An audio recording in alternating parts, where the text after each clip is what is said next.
Word. Hello, everybody. This is Jeanne-Marie Penel here for the Montessori Show, August 31st, 2018, a special day, Dr. Maria Montessori's birthday. So welcome, everybody. And hello, Simone. Simone is joining me from Amsterdam. Hi, everyone. It's Simone Davis here from the Montessori Notebook, and I'm very excited to have a kind of birthday celebration today for Dr. Maria Montessori. She would have been apparently 148 today if she was still alive. Yes. But she actually passed away in the Netherlands, which is where I live at the moment. So we're here in her honor. We've got a great show planned, which is basically a few things like sharing how our summer went and Jean-Marie's digital detox and things like that. We're going to share in honor of Dr. Montessori our favorite parts of the Montessori approach. You're also welcome in the chat box, which I haven't actually pulled up myself, to add questions here. So I'm going to type a question. Make sure it always says to everyone. And I'm going to say, hi, everyone. Let us know where you are joining us from. Yes, we'd love to know. If that works. And if you are on, because I cannot see people who do not have their camera on. I can see the video. Oh, there's 4 non-video. Okay. So if you want to join us, let us know either in the chat or make a sign if your video is on, and then unmute yourself. And we would love to hear your questions live or your Montessori inspiration. So yeah. Thank you for that. And so you can do that either live or you can also pop something in the chat and then we can call you up and unmute you. That also works. Exactly. As well. Exactly. So let's get started. I'm excited. Welcome back, Jean-Marie, from our big summer break. How was your summer? Summer was wonderful. I was actually traveling for a whole month. So that was beautiful. I went to France and Italy and returned just, a week ago or so. And it was lovely. It was mostly just family and seeing all my family in France. So it was just a gorgeous time. And you? Yeah, I've had a very nice summer. I spent 4 weeks actually visiting my family in Australia, and I don't get to go every year. So that was very, very exciting. And also very, very busy. So those of you with international family, like, how crazy is it when you go home and you have I kind of actually just felt guilty the whole time I was there. Like, I'm not seeing enough people. Isn't that right? that is actually a struggle that I have when I go back. And I always think, like, I should just have a meeting place and just tell people I'll be here and have people, because you can't physically see everybody, to go to everybody's home. So that is always kind of frustrating, but always enjoyable as well. Yeah, and we did take 6 days in the middle of the Australian desert, and we went hiking and saw these beautiful stars in the sky, because the closest town is 500 kilometers from there. So you have I've never seen anything like it. You can see the Milky Way, planets with your bare eyes. Oh my goodness. And this was with your children? Yeah, that was with Oliver and Emma. Wonderful. Brilliant. Wonderful. That was super fun. And then we're back in Amsterdam now. And next Monday we start with classes again, and it'll be so lovely to see all the kids. I saw a photo, one of the mums sent me a picture of their kids, and I'm like, so gross. So I'm looking. Your internet went out. You blurbed out, but I imagine that you said how much they had grown. Is that right?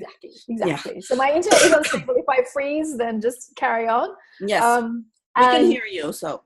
That's beautiful. Okay. So I think this is a good time to start sharing some of our favorite things about the Montessori approach, because it is the Montessori show. And as much as I'm sure everyone wants to hear about our holidays, they also want to take away some new insights into the Montessori approach. So Jean-Marie, you had some exciting news because you published a book with a French publisher that was about your 50 favorite things about the Montessori approach. I have it right here. Yes. So I thought that's a really good place to start. Why don't you open up one of the pages and tell us? So just it's a little guidebook that is either a twofold or a simple page, and just kind of sharing some of the principles, some of the ideas that Montessori brought to us, and trying to explain the theory to people. It was the publisher had requested this, and it's been great. I actually had fun writing it. My husband helped me quite a bit because I have learned all of the Montessori lingo and terminology in English, or at least that's how my profession is. So writing it in French was actually quite the challenge, but it was good. It was good. And so for me, so this is very exciting, and it's kind of, I guess, my birthday present to Maria Montessori, to have this out right for her birthday. It came out just a few days ago. So yes, thank you. So who agrees that Jo Marie should share her favorite from her book? Oh, from my book. Yeah, well, it can just be what's your favorite. Well, actually, perfect. It opened at the page that I think is one of the most important, and at least the important for me. And it says, Sois mon guide, which means be my guide, which is really, I was thinking of this morning, actually, as I went on my run, preparing for the show, well, what is that one thing? And I think for me, it was, I read one of Maria Montessori's book when I was expecting. So I took all my props out. This is the original copy, kind of all faded in there. And it was a book that I picked up when I was expecting my first child 22 years ago. It was her birthday yesterday. And it just gave me that guidance that I needed to be the person that my children needed me to be, because I really followed their lead and enjoyed this parenting journey with them. I have two children, 22 and 17, and it's just been a wonderful journey. And from there, my professional life in Montessori didn't start until actually quite later, when my eldest was 8 and my youngest was 4. And I have really, made my life about sharing what Dr. Maria Montessori brought us in the understanding of human development and how we can be of guidance to the next generation. So that's it for me. Okay, so that's, if I was a parent, I'd be saying, so what does that mean, be a guide? What's that different to how we normally parent a child? So it would be this idea that she alluded to, that children are born with this ability, first of all, to adapt to their time, place, and culture, and with this innate desire to learn and to explore and such. And that if we let them guide us as to what it is that they need, we are able to really provide activities, content, language, affection, connection, everything that they are asking us. And it's about, Montessori, we talk a lot about observation. So it's really about observing what it is that they're doing, what it is that they're trying to do, and being there for them I hope, does that make better sense to you? Yeah, no, totally. I mean, I know what being a guide means, but I just kind of thought it would be fun to learn more. And I also often think that people get a little lost. They're like, okay, so what does a guide mean? And for me, it's not being their boss, like always living in a dictatorial kind of always rules and someone telling me what to do all the time, and being on the adult's agenda, but yet not being just so child-led that it's very laissez-faire and that the child's allowed to do whatever they want. Totally. It's very much in the middle. Yeah. You're being a guide. You're seeing what the child needs. Right. Stepping back to themselves. And sometimes a guide, actually, the difficult part of parenting is when we need to set a limit, for example. So not everything's allowed in a Montessori environment or in a home. Sometimes we have to say, yeah, you really wanted to stay at the park and we're leaving. And how can we make that as nice as possible to leave the playground or whatever it is? Yeah. Yeah. Yeah. So a lot of them crossed over. Oh, yeah, sorry. No. And it was really, I know I got kind of almost teary-eyed, because to me it was such an opening on like what my role as this adult in the presence of my child, and that, realizing that the other thing is that, you get the children that you need to grow as a person, to grow as a human being, but to also guide them along for them to grow. So Yeah, so it's quite funny, isn't it? When you talk about we get the child that we need, if you're an impatient kind of person, you'll often get a child Yep. that requires you to have a lot of patience so that you can practice the skills that you need to master. Or if you have some unresolved issue with authority, then you will find yourself having this same battle with your child. Why won't they listen to me? Or something like this. So it's always like a big hello mirror. This is what's happening for me, and we have to do a lot of work on ourselves. And I actually love that Dr. Montessori acknowledges that the adult also has to prepare themselves. And if you need more guidance on that, we did a great show just before the summer on the preparation of the adult as well. Yes. What I loved is actually that you're being the guide. As you were talking about it, had a lot of the ones that I jotted down as well. So I love the natural way of learning around Montessori. So instead of the adult being in charge saying, okay, I'm standing at the front of the classroom, I know everything you need to know today, and I'm going to impart this information, everything's set out on the shelves for the child to explore and make discoveries for themselves, and again with the teacher as their guide. And so the same approach can be how you naturally engage in the world and keep the child curious, as opposed to always having to sit still or be on a really, really busy schedule where the adult's in charge of what they're doing and just having space to go outside and explore. Or how can they have some freedom at the home and setting up the home so that they can be independent. I also love the respect that's involved in the Montessori approach. So it was the thing that touched me the most the first time I ever visited a Montessori classroom. I also, for those of you who don't know me, have two children, one 17 and one 16, and we were looking at a Montessori preschool for them when they were just little babies. And I walked in and the environment was prepared with such love. And then the way the teachers spoke to me and my children, it was just so kind and thoughtful and not patronizing, but just a really loving, gentle, respectful way. They spoke to me the same way they spoke to my children. And that really touched me because it doesn't happen in a lot of society. So that really taught me a lot. And just also that each child is on their own individual timeline. So why should we all learn the letter A at the same day? Why should we all have to master posting a ball through a hole the same day? And this is a really natural way for a child to learn. Yeah, completely. So I'm not sure if any of you guys are brave enough to want to unmute yourself and share maybe what you've already learned about the Montessori approach and Yes, we would love to hear from you. If anybody, like Simone said, brave enough to just unmute yourself and just, what has Montessori done for you? What is the inspiration that it has brought to you, your life, your profession, whatever that might be? And if we have no volunteers, we can move on to our question. Yes. And Kinga is actually on the call. I'm not sure, Kinga, if you are sitting at your computer or not, because I don't see a screen. If you would want to actually talk to us through this question, then you feel free, but I'll read it out for now and then you can jump in because I see you're still muted. Okay, so Kinga says, what a great topic for this month. It's hard to pick what's my favorite principle, but I am most fond of two things: following and respecting the child and enabling their independence, from floor bed to personal hygiene, toileting, and cleaning up a mess they made. Yes. Yes.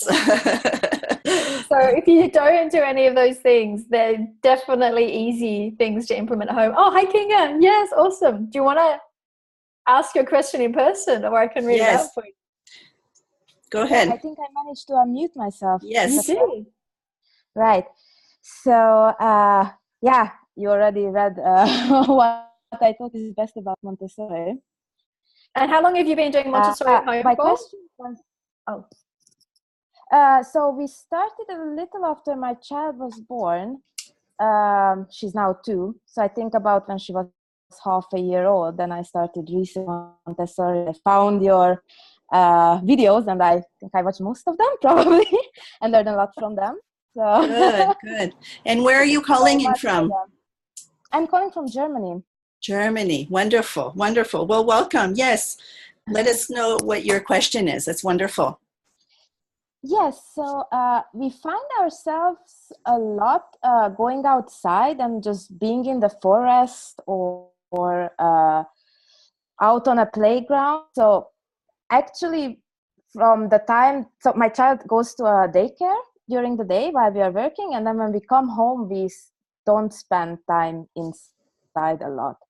So inside I know to make the Montessori environment, and how, like, I find a lot of examples on how to behave inside with your child, how to help her with different puzzles and so on, but I find very few examples of how to implement the Montessori approach outside when you're in nature. And I wonder if you have any suggestions on what methods or what ideas to take with us when we are going outside. So what to think about. And I also noticed in your question when you wrote in was that you already like have them carry their own backpack and things like that, so that they're a little bit independent in the journey. And ours was always filled with rock collections but it's and not sticks a lot that they find, and you know, things like that. So I always encourage them to find treasures on their way. And then at home we have a big vase where they used to put all of their treasures and things into as a collection. So I don't know if you already do that. Well, we have been collecting a lot of acorns lately, which is sometimes nice. in her pocket. So, yeah, exactly. Very seasonal, because around this time of year, the acorns start coming out and those lovely pine cones and things like that. And then as the seasons change, the autumn leaves will come and you can start collecting those and then bringing them back into the home to make things with them, or observe the colors, or do some artwork with them. Which could be beautiful. And for me, I would just expand also on what it is that your child is, wanting to collect, and maybe kind of dig deeper into that. So the acorns, maybe look for other types of pods that are in the forest and start learning the language, or maybe, exploring, opening it up, trying to just go deeper in whatever their interests are. Is just there's so many layers to everything. So like Simone was saying, the leaves, well, the leaves are going to have different shapes. We actually have a botany cabinet later on where we learn the different names of the shapes. Maybe it's learning the names of the trees that are in the forest, so that we are starting to recognize them, use language, things like that. Yeah, definitely. I think there's so many cool things about this question, actually, because it's like just being their guide, follow their interests. So if you're not in a hurry, going at their pace, seeing which way they go. It doesn't really matter if you don't get to the end destination. For example, I used to even just walk to the playground. My son was 18 months old and I had a little newborn baby. And it was really at the end of the block, the playground. And most of the time we had an hour it would take to get to the playground, and we'd just turn around and come back. We didn't even get there because we'd stopped. So there wasn't really it's the process, not the product with these toddlers. Exactly. And it doesn't mean that we have to do that every time. Like if we get to the supermarket, and sometimes we just have to get in and out, but it means that the times that we get much more cooperation later at other times. So I love also Jean-Marie's thing about following their interests. And I like to ask questions, because often an adult, we think, we need to teach them. Do you know what an acorn is? And an acorn's eaten by this and this. And we get into the teacher role. And actually it's great for me because I don't know anything about trees. So I can just say, I wonder which tree this comes from. Exactly. And we can then maybe look into it as a project, or, you can just keep asking, I wonder what this is, or I wonder what this does, or what do you think? Ask lots of questions. Does that help? It becomes like, that's a great idea. I actually started doing that because she points at different things and she says this. So she wants me to name the different things. And sometimes it's really things that I know she knows. So then I sometimes ask, what do you think? And then she says what she thinks it is. And most of the times it's correct. Other times a tree is a flower and so on. But it's very nice to hear her input also, not just me saying the words all the time. Yeah. And then I'd also look at what your child's up to. Where are their gross motor skills? So outside can also be like, how can I challenge that they walk, and just climbing and like climbing up rocks and those kind of balancing skills. Or my kids used to just like walking along any rocky wall that was in front of gardens and things like this in the neighborhood. But you find natural walls, and even in the 3 to 6 classroom, they have walking on the line. It's such a natural way to walk. I had a lovely experience when I was in Switzerland. We once broadcast a Montessori show when I was there at a Montessori conference. And one of the teachers had brought their 6-year-old and their toddler. And so during one of the breaks, we went on this hike with this with this 6-year-old, and I don't speak any German and she was German, but we had a great time, like just exploring together and not even knowing what each other was saying, but you could just see from the delight and the hand gestures. So it just shows that it's just being together. I think that's what I love about the outdoors, is you're just being together, and sometimes just sitting back on the wall when they play in the puddles, not having to feel like you have to entertain them all the time. See where it goes. Yes. And I just want to say kudos to you to go outside every day after, a work day and daycare and all that. I think it's just so ideal at this age, and at any age anyways, but wonderful way to know its environment. So wonderful. And I would say, the other thing, and you might already have this, but like a magnifying glass that you have at home, maybe have a little basket with it, and maybe that day have a little basket where whatever you have brought in, that is something to explore for the next few days a little bit closer up. So things like that.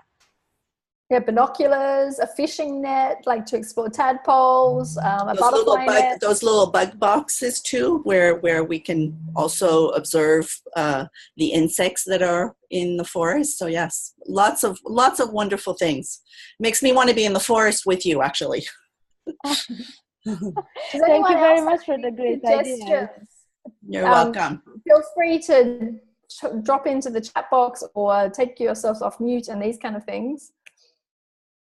Everyone's very quiet. King, yes. Thank you for sharing and for being brave to come on live to our shows today. It's super fun to see you all. I can see some of your faces. It's really, really nice. Yes. So, Jean-Marie, if people are being super quiet, yes. We get free reign to talk about whatever we like about Montessori. What can we teach everybody today? What can we teach? Well, I think this is coming back to me personally and what I just experienced recently. You mentioned earlier this digital detox. Oh yeah, tell us about it. How did it go? So that was something that I kind of listened to what I needed as I was leaving to go on vacation. And, with social media, with having your own business, needing to be on social media and such, I realized that it was kind of affecting my mood, and just decided that, here I have this opportunity of a month to be with my family, to travel. So I could have, done Insta stories every day and, taken everybody along, but I kind of needed that detox and personal, and just,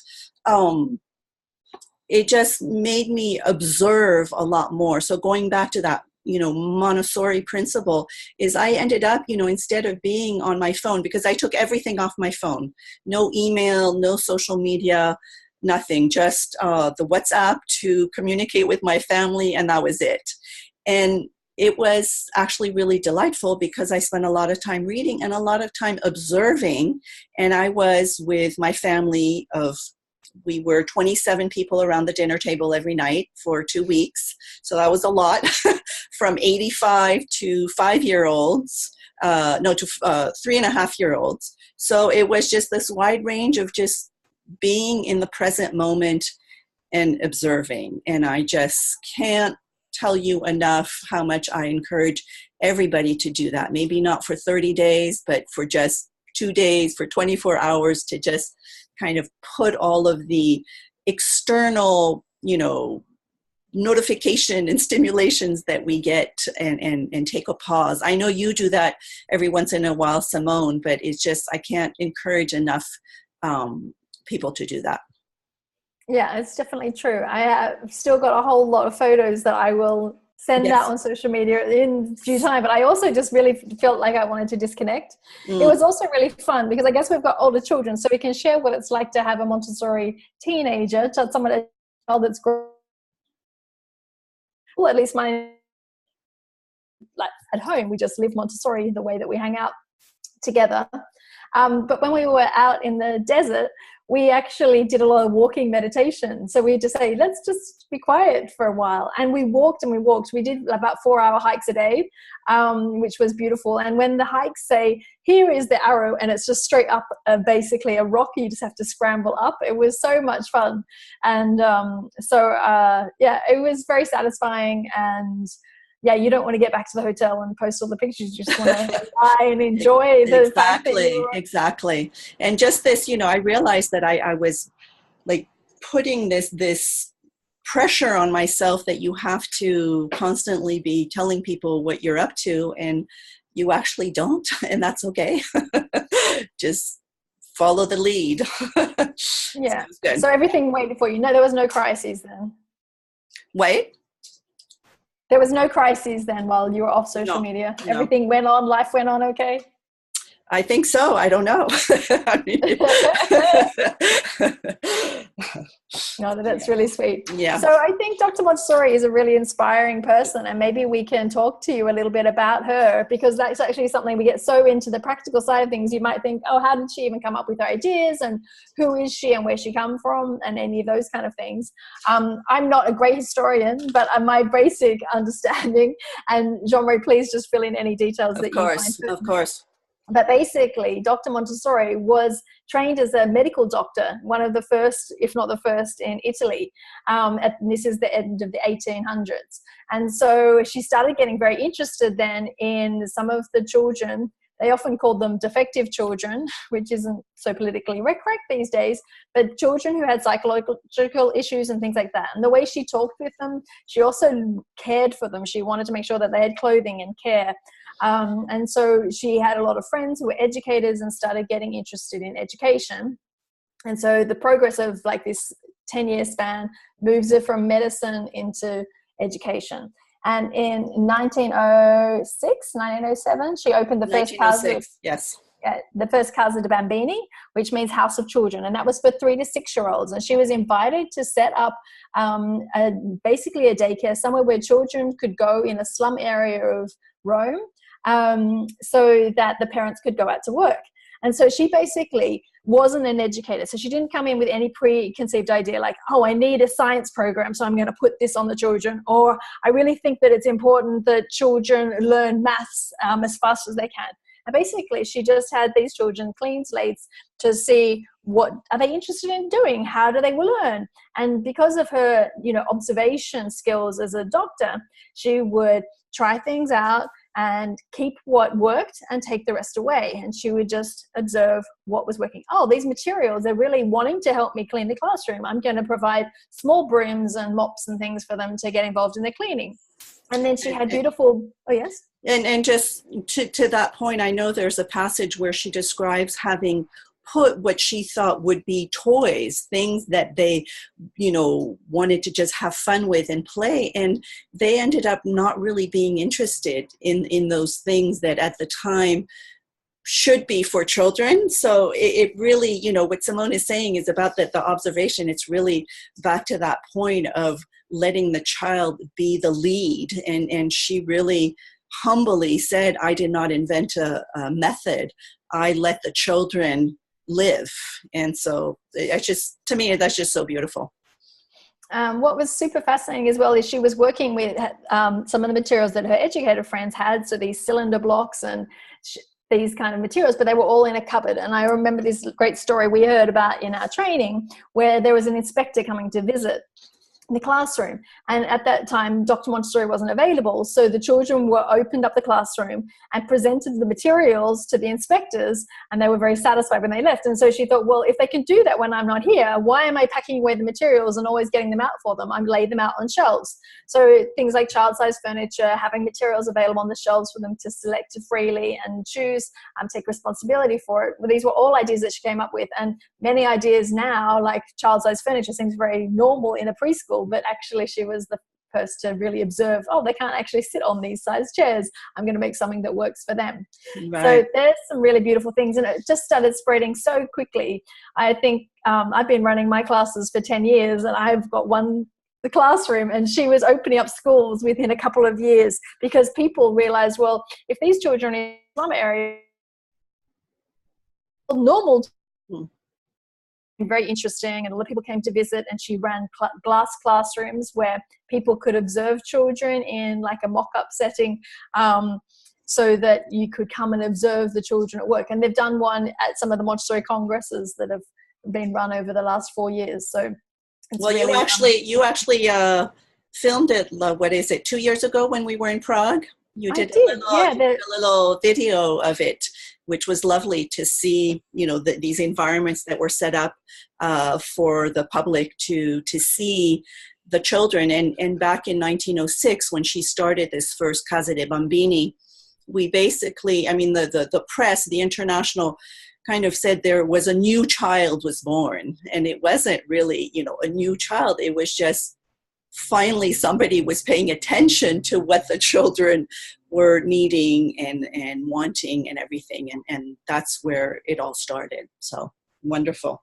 She did travel a lot to start doing lectures in London and the States, and it all was going really fast. And then, the World War started, and she was caught up in that. And so she had to leave Italy. She ended up in the Netherlands, which is why her home and where she passed away is here in the Netherlands. And some of her family live here too. I had the pleasure of meeting Carolina Montessori, which is her great-granddaughter, who is based here. And she works in the Montessori house, and the Montessori office with all the archives. So if you're into historical things, you can make appointments and visit the study where Dr. Montessori is. And they're starting to renovate and make it more open to the public. So that's something to watch in the coming years too. They've just acquired the house next door so that they can really make it into a museum, which will be very exciting as well. And before you were mentioning her time during World War II, she was actually giving lectures in India when the war broke out, and was kept in India for many years because being Italian and such, but ended up doing a lot of lectures there and a lot of training and everything. And it is said that the kind of her observation of newborns really started there as well, because the women that were coming to the seminars to learn would come with their small child, and she was observing them as well. So it's just, a world citizen, really.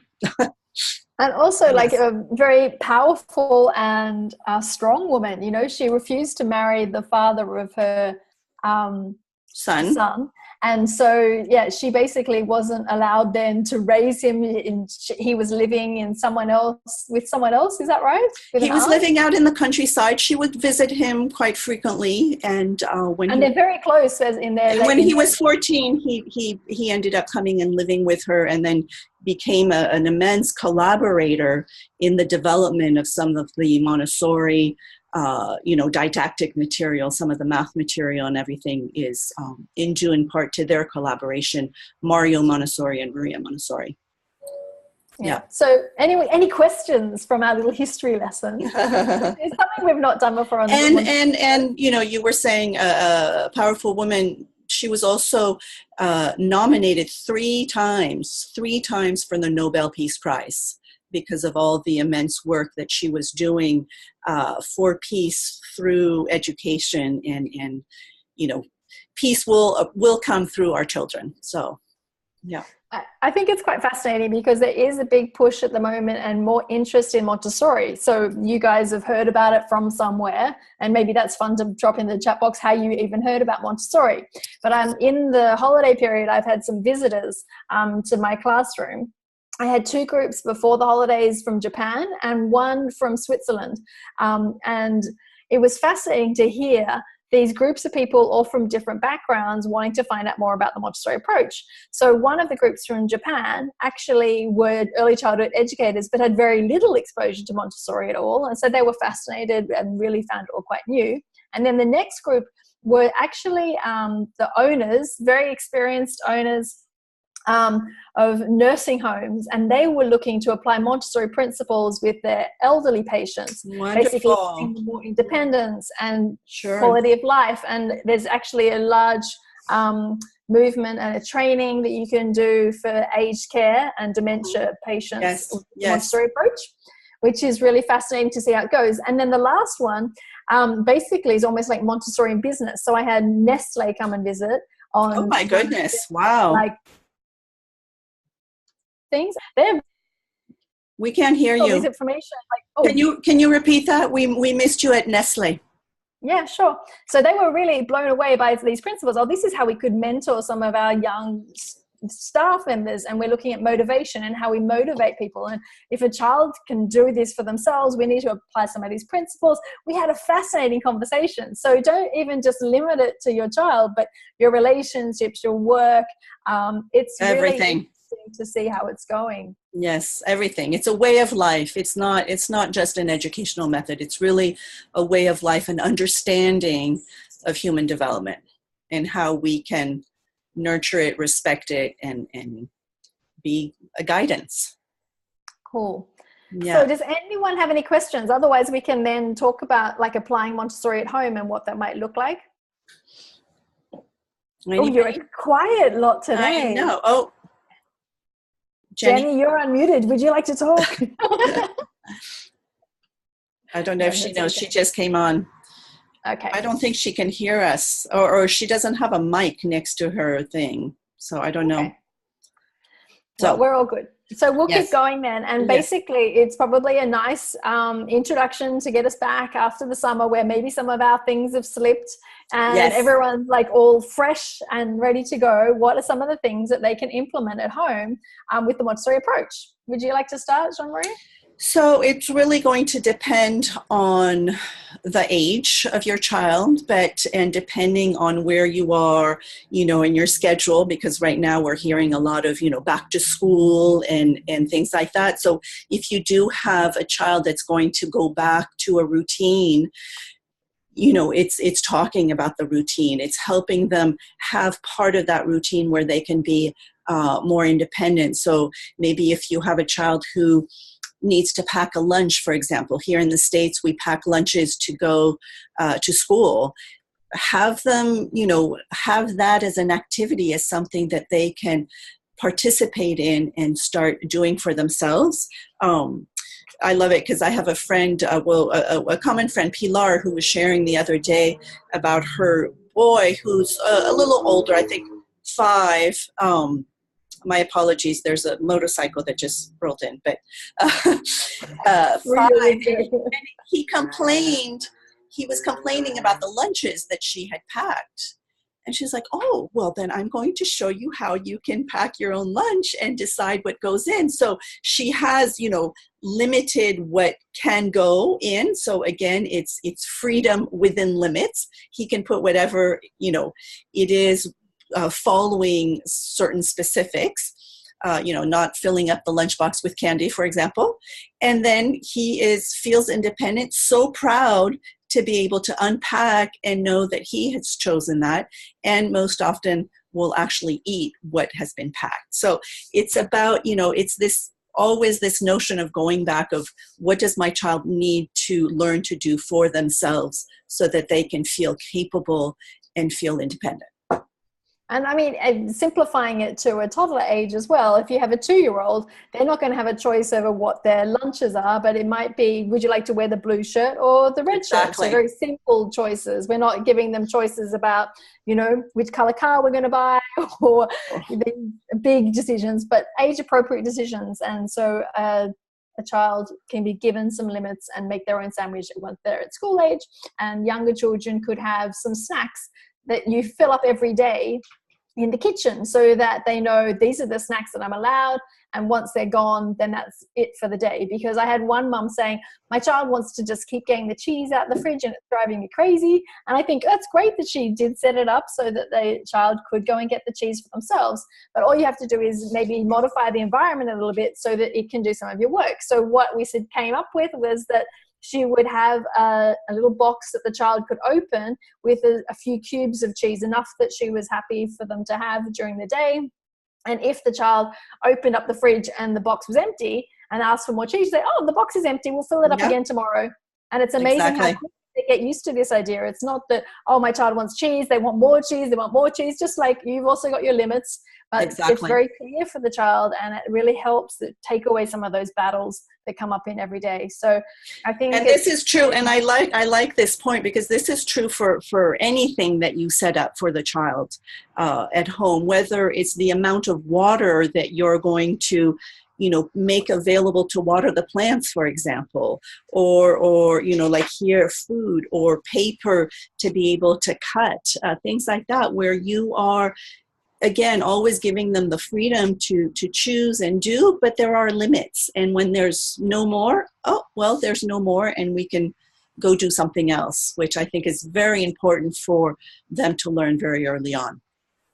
So there's a nice pause now, and I'll read out here. I can't, H. Lite's comment in the chat box. And she said that Montessori was mentioned in one of her college classes, only by name. And when I moved to a new state, I applied at the local Montessori school as a substitute. When I came home, I felt like I was coming home, and I never went back. It could be a guy. I'm not sure. Yeah. That is beautiful. It's cool, huh? And you're on. So if you want to come on and share that live, I see you're here, you're muted, your camera's off, but letting you know that it'd be nice for you to share that.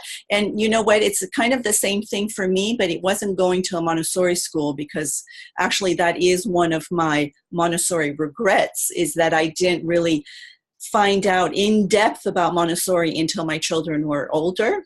But then it changed my professional life, where later on I went and got a master's in Montessori education, and going to the Montessori Institute to find out if this was something for me. I went in at 8 o'clock one morning and stayed there, forever. I mean, I feel like I'm still there because I never left Montessori. So very similar, but for different reasons. Beautiful share. Thank you. Yeah. So there's a few other things you can do at Montessori around the home. You're actually there. Now you're feeling shy. You can unmute yourself and share. That was a beautiful share. Thank you. Wait. Oh, you're still muted. Oh, yeah. I'm here. Oh, good. Thank you. That was. Are you working in a Montessori environment now? I am. I'll start in a toddler class as an assistant. I have a little toddler. Oh, nice. And I teach music at the elementary school. That's what I studied in college, music education. Wonderful. And are you at all interested in doing one of the trainings, one of the Montessori trainings? I am. You just have to get all your ducks in a row. Yeah. But it's well worth it. Well worth it. I know. That's what everyone tells me. Yeah. And there's never a good time. Like, I also had 2 young children when I did my training, and yeah, it's a lot of work, but it's not it's not super hard. It's just a lot of work, and you can get it done. And it's so much, it all makes so much sense when you're actually studying it, that you soak it up, you become your absorbent mind again, it seems like, it's just beautiful. So highly recommend it. Perfect. Is there anyone else thinking of doing Montessori training who's on the call? I'm curious. Thank you. Thank you for sharing. Well, if you are thinking of doing it, it is a lot of work. If you know anyone who has done the training, I like to show people the albums that I made, because basically you get lectures and a lot of hands-on work where you make materials. Oh yeah, there's John Ray's in the background. And as far as I know, they're still printed as opposed to digital. And it's really satisfying and practical to have them printed out as a resource, because there's nothing like real hands-on material. And what I found is by writing down all of the notes from the lectures, you'd hand them in, they'd all be checked, they'd give you feedback. And so everyone's working very Montessori at your own level. So they're always asking you to improve and improve no matter what level you're at. And it's really beautiful, because by the time you finish the training, you sit an exam, which is like an oral exam, and you're you've integrated the information so well in your body and in your mind and in your spirit, so that you actually sometimes don't need to go back to your albums at all. But it is nice when you do open them back up and go, oh yeah, I'm reading this with fresh eyes, and I took what I knew at the time. Like when I did my training, I was in my late 20s, and now I'm 43. It's really fun to go back and go, oh yeah, I hadn't evolved to that level to get the extra meaning and the extra layers behind some of it. So it's a really and I will have to say that one of the things too for me, I mean, on a personal level, when I discovered Montessori and I went back to do my training, I think because, you know, as I said earlier, that I had read this book that kind of gave me the guidance to be the parent that my children needed me to be. I think I did Montessori unbeknownst to me. You know, when I went into the training and I remember the lecture about the freedom of movement, for example, was very much, I realized that I had done things properly, because I remember letting my 9-month-old climb up the 4th flight of stairs in our apartment building, and that was what she needed at the time. So, yeah, just wanted to share that. There is somebody that was wanting to speak. Sumaya, I think, kept on unmuting. Not sure if I was being rude, but it was. There you are. Hello, sorry. Yes, that's fine. I noticed that you were cutting the mute. Bonjour. Bonjour. My name is Sumaya. I'm calling from Calgary. And I have a question related to the training. Okay. I am a French assistant in a Montessori environment. Okay. What age group? I worked with the primary first. Okay. And then I follow them at elementary. But right now I am going back to the primary, which means So I have a question related to, because I changed the school, the training part. Yes. Because I have the AMI training in Vancouver, and now in this new environment they're requiring also MACT training. So I'm just I just need some tips or some advices about how we can manage between the MACT one, which is not like practically, the training is not like in an environment, like it's in online, or and the AMI one. So my question is, how am I going to balance that, knowing that I am going to work with 2 adults, they have MACT training, not AMI. Okay, so first my question would be, what is your role with the adults? Like, are you the lead guide in the classroom? I am the French assistant there. Okay.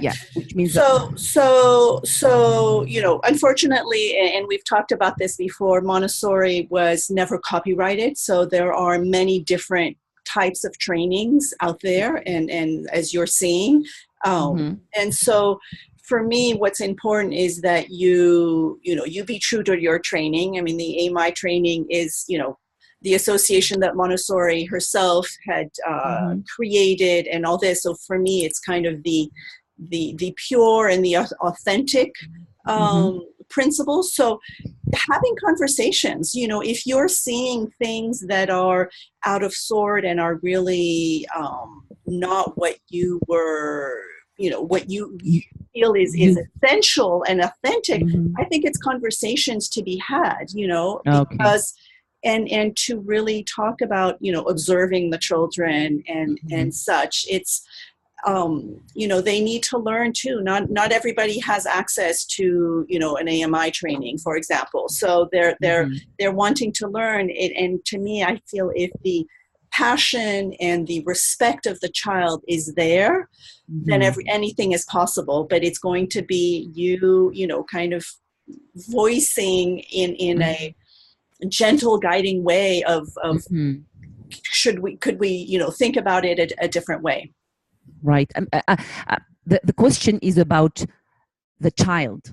I mean, yes. this is my question, because the way they're gonna approach him or the way they're gonna present the lessons.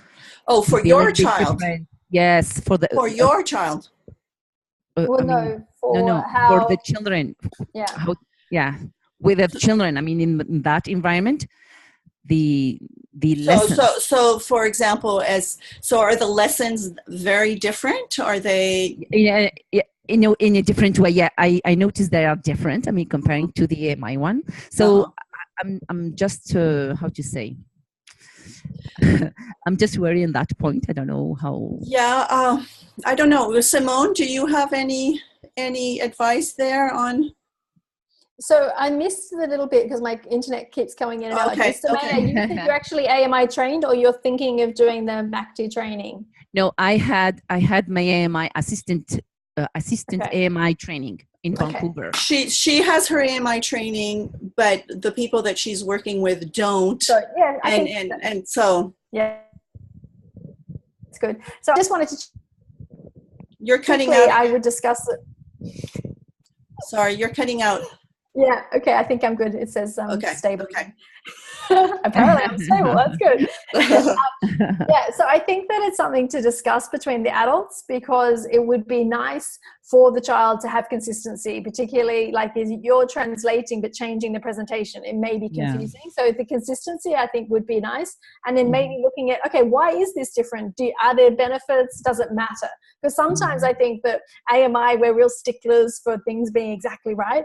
And yet sometimes we just let that get in the way and say we're right and they're wrong. And actually, I think there's probably enough room, as long as Jean-Marie says it's respectful to the child and these kind of things. If it's subtle, like, do you think we should put the bowl to the left or the right, there's maybe room for the adults to agree, but I think that it should be as much as possible consistent.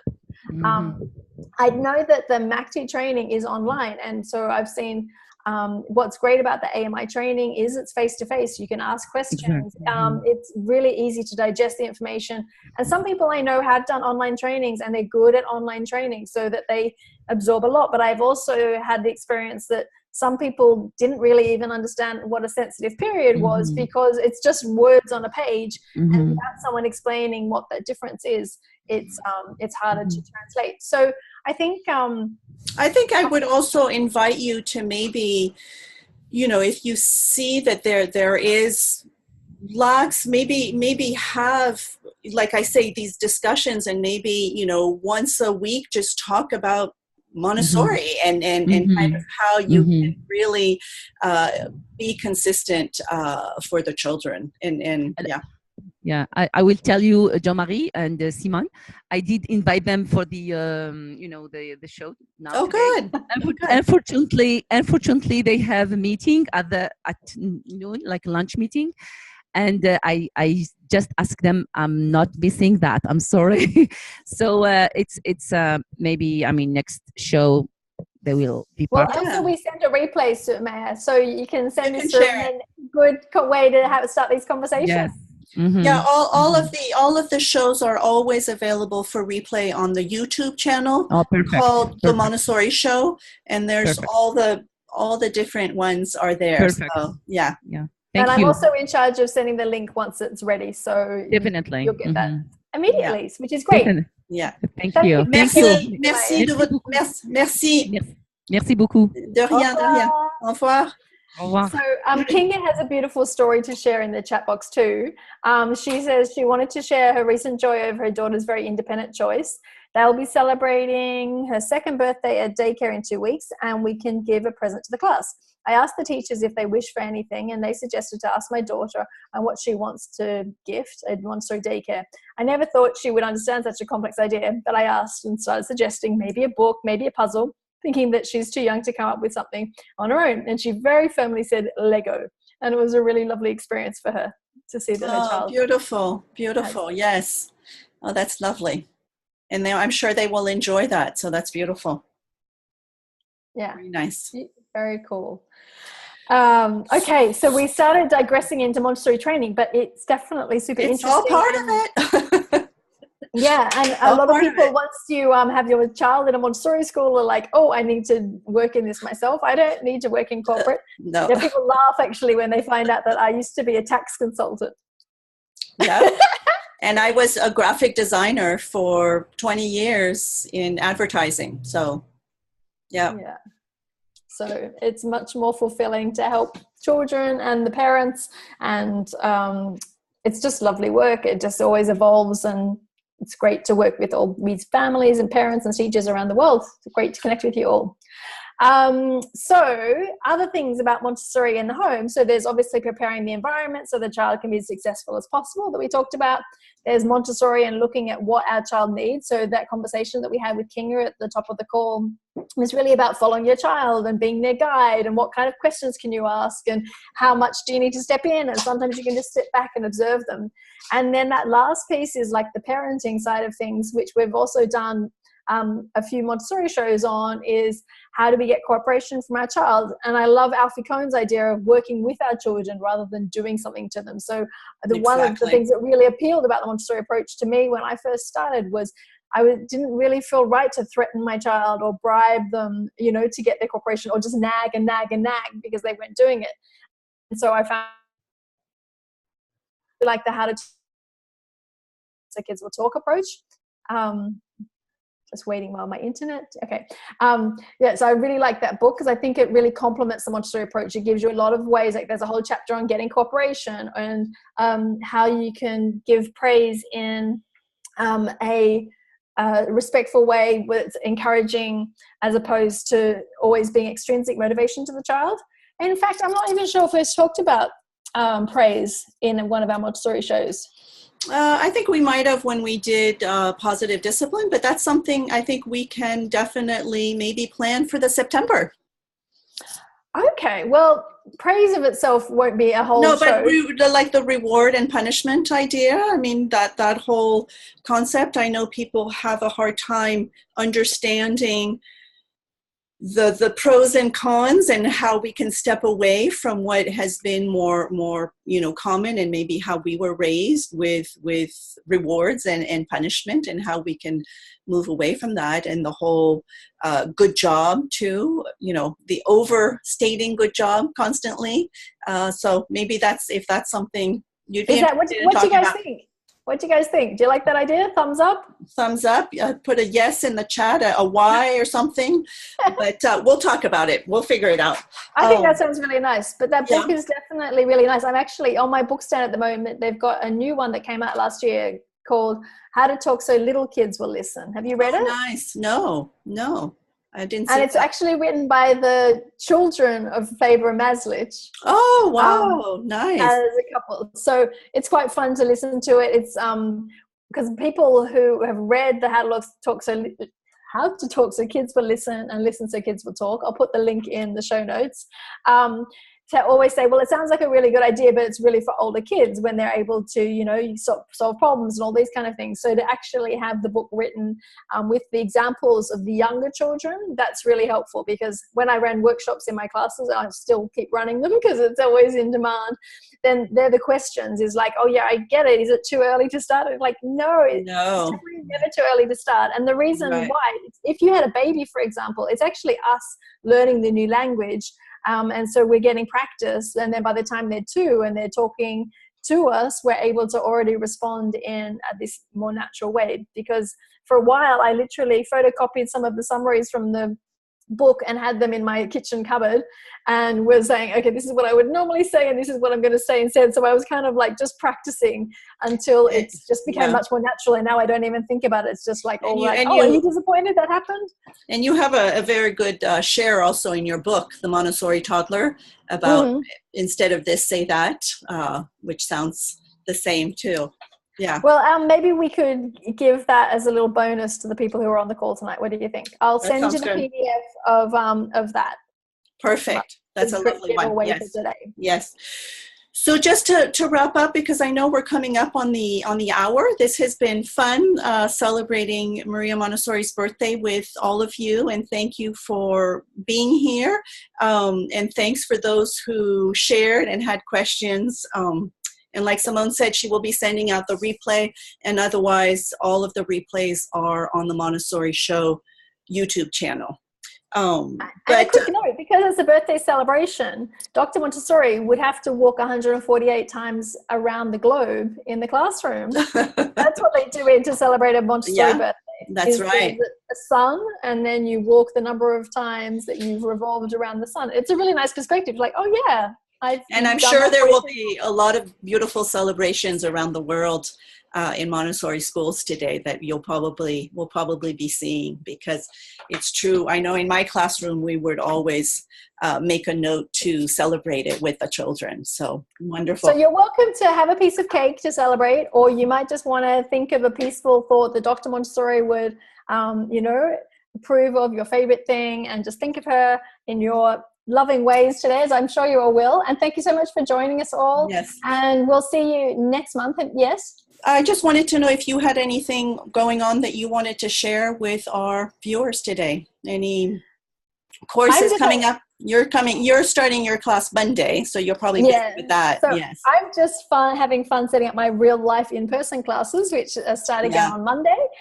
So I'll be seeing Emily, who's now got off the call, and a few other mums. I have 8 classes a week that I run with parents and children who come to the class, so that the children come once a week for 2 hours with their parent or carer, and the environment and about the Montessori approach. So I give them tips and things like that to work on during their class, and the child gets to explore the language corner and the art and craft area and all of the beautiful hand-eye coordination activities, and we prepare for a group snack, and then we sit down together to eat it, and they all pack away at the end, and we close the session with a singing time. So I'm looking forward to seeing everyone again. Beautiful, beautiful. And you? Well, I have all sorts of projects I've been working on. One is the Thriving Family Summit that has been going live this week, which is kind of nice. I posted it on Facebook if you want to join. There was Dan Siegel, who wrote the No Drama Discipline and the Whole Brain Child on it, as well as Dr. Laura Markham. So just 12 interviews, just really nice to participate in that. And then I just want to invite everybody. I do a Montessori Monday live on Facebook every week until the end of the year. So if questions come up between our shows and you want to hop in there, or just leave me a question on my Facebook page, Voila Montessori. I'm there. I'm here live for you every Monday. And then the other thing that I'll be sharing soon is an interview that I did with Simone and some other Montessori people on Be the Best Parent You Can Be, and that will be starting October 1st. So lots of great things going on. Fun. All right. Well, we'll send you the date of the next call as well, so you can keep your calendars free.